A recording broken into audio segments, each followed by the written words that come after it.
কর্মসংস্থান ব্যাংক পদ data entry operator পরীক্ষা 18/8/2023 গণিত অংশ সমাধান।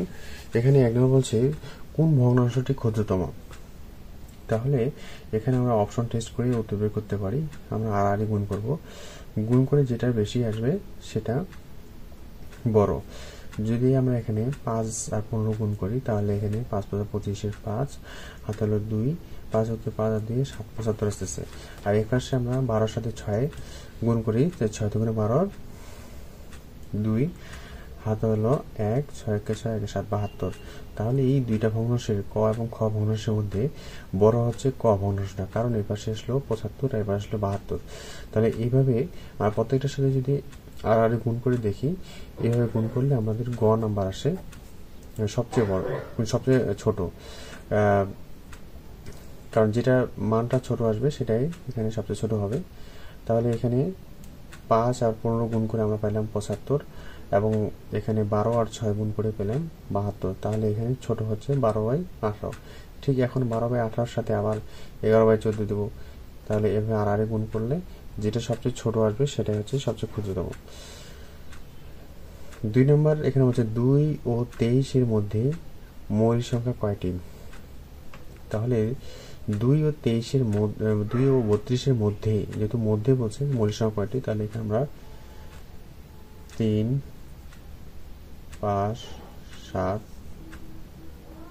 11, 13, 17, 19, 23, 29, 31। তাহলে এখানে আমরা পাচ্ছি 1, 2, 3, 4, 5, 6, 7, 8, 9, 10, 10টি। তাহলে 10টি হচ্ছে এখানে উত্তর। যে 2 ও 32 এর মধ্যে মৌলিক সংখ্যা হচ্ছে, যদি মধ্যে বলছে তাহলে 2ও নেওয়া যাবে না, 2 ও 32 এর মাঝখানে যে সংখ্যা মৌলিক সংখ্যাগুলো থাকবে সেগুলোর সংখ্যা হচ্ছে 10টি। 3 নম্বর হচ্ছে 2x² + x - 15 এর উৎপাদক কত। তাহলে এখানে আমরা যদি উৎপাদক করি তাহলে এই দুইটা 15 সাথে গুণ অবস্থায় আছে, 15 × 30, তাহলে 30 এ মিনিগ্রাম করবে এখানে, তাহলে 2x² ঠিক থাকবে, 5 × 6 = 30। তাহলে +6x থাকে -5x বাদ দিলে তাহলে একটা x থাকে এখানে -15। তাহলে এখানে আমাদের 2x কমন নেই, ভিতরে x থাকে, প্লাস 2x চলে গেলে এখানে 3 × 6 x তো চলে গেছে। তাহলে এখানে 5 কমন নেব, তাহলে ভিতরে থেকে x মানে হচ্ছে প্লাস 3 × 5 = 15। তাহলে এখানে কমন, দুটো কমনের মধ্যে আমরা একটা কমন নেব, তাহলে x + 3 আর আনকমন হচ্ছে 2x - 5। তাহলে এখানে x + 3 এবং 2x - 5 এটা হচ্ছে এখানে অ্যান্সার। এবং 4 নম্বর হচ্ছে কতজন ছাত্রকে 125টি আম ও 145টি লিচু সমানভাবে ভাগ করে দেওয়া যাবে। তাহলে এখানে আমরা একটা গোসাগু করব। তাহলে 125 ইকুয়ালিটিও পদ্ধতিতে গোসাগু নির্ণয় করব। তাহলে 125 এক দিয়ে দিয়ে 125 আসবে। তাহলে এখানে যদি আমরা বিয়োগ করি 5 + 0, 4 থেকে 2 বদলে এখানে আছে 2, 20। এখন এই 20 দিয়ে 125 এর ভাগ দেব। তাহলে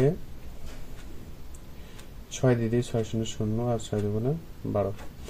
তাহলে এখানে নামতেছে 5, 5 দিয়ে আবার 20 কে দেব, তাহলে 4 × 5 = 20। তাহলে এখানে আমরা পাচ্ছি 5। এই 5ই হচ্ছে এখানে উত্তর হলো, গোসাগু হলো 5। 5 নম্বর শতকরা বার্ষিক 5 টাকা হারে সরল মুনাফা 650 টাকার 6 বছরের মুনাফা কত। তাহলে আমরা জানি I = P/N। তাহলে P এখানে দেওয়া আছে 650, তাহলে P এখানে 650 গুণন R 60 টাকা হারে, তাহলে এখানে 7 হার, এই জন্য 100 হবে, গুণন 6 বছরে, n হচ্ছে সময় 6।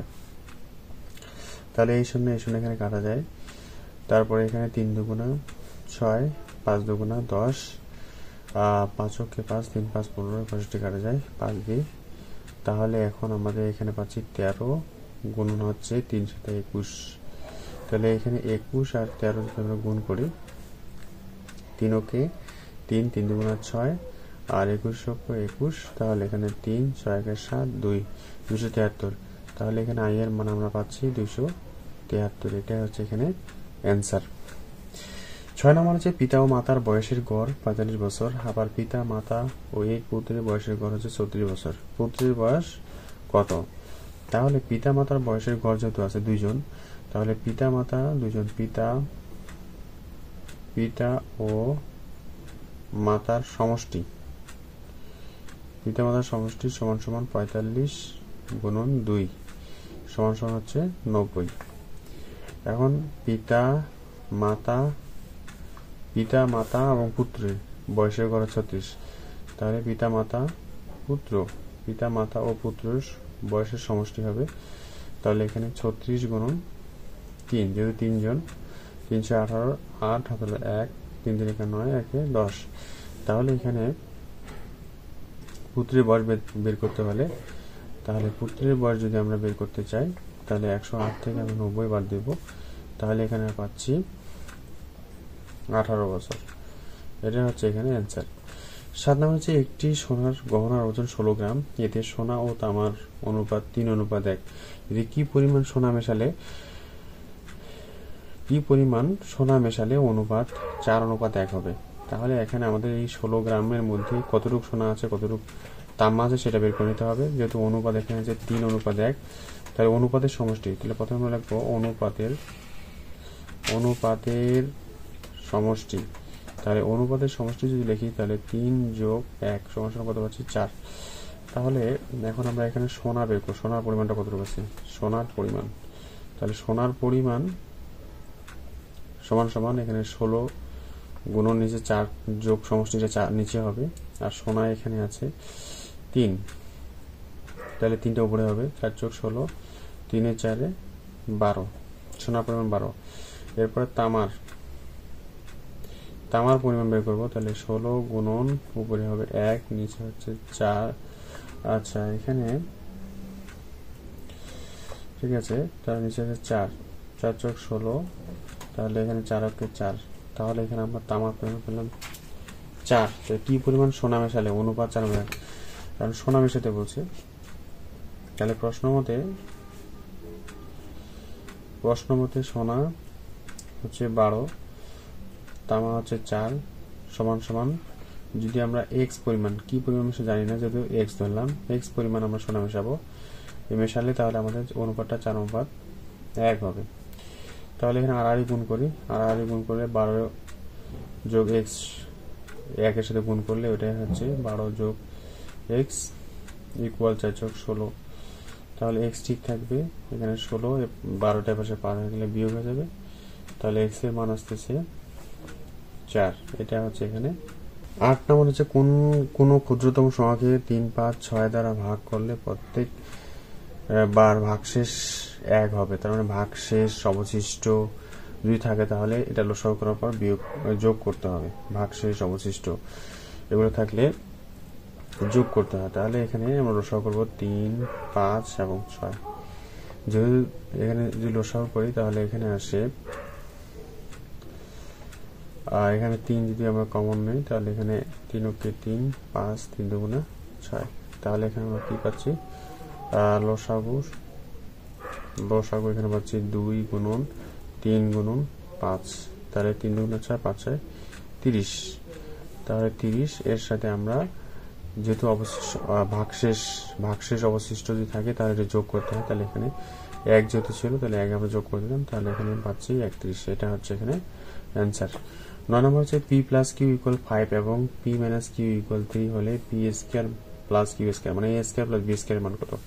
তাহলে আমরা জানি p² মানে হচ্ছে a² + q² মানে b², a² + b² সমান হচ্ছে, সূত্রটা হচ্ছে a + b (² + a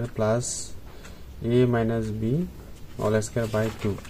এখন আমরা মান বসাই দেব, a + b মান হচ্ছে 5, 5 এর উপরে স্কয়ার প্লাস a - b এর মান হচ্ছে 3, 3 এর উপরে স্কয়ার, নিচে হচ্ছে 2। তাহলে এখানে আমরা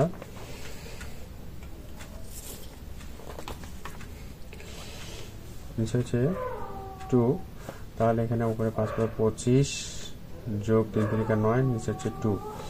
তাহলে এখানে আমরা কি পাচ্ছি, যে নিচে 2, 25 আর 9 যদি যোগ করি 34, তাহলে এখানে যদি আমরা কাটাকাটি করি তাহলে এখানে হচ্ছে 17, অ্যান্সার হচ্ছে 17, এটা হচ্ছে অ্যান্সার।